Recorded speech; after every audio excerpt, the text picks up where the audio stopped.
Good morning guys. Maglilinis muna kami ng kwarto ng aming bossing.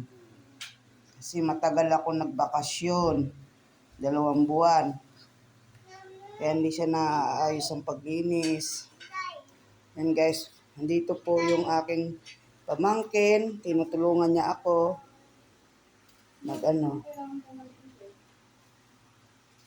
Maglinis ng kwarto ng amo.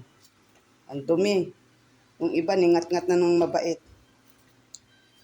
Mamaya, yung CR ang isusunod. Yung CR sa kabila tapos na. Tapos na yung kabilang CR.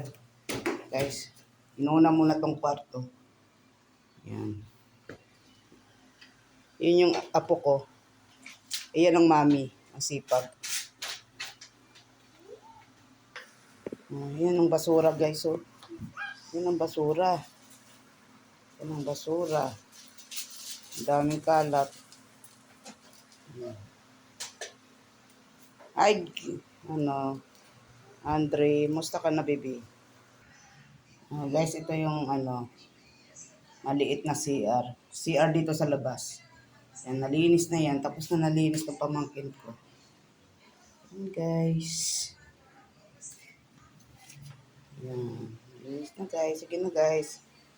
Bye, guys. Bye. Guys. Lalaba ako, guys.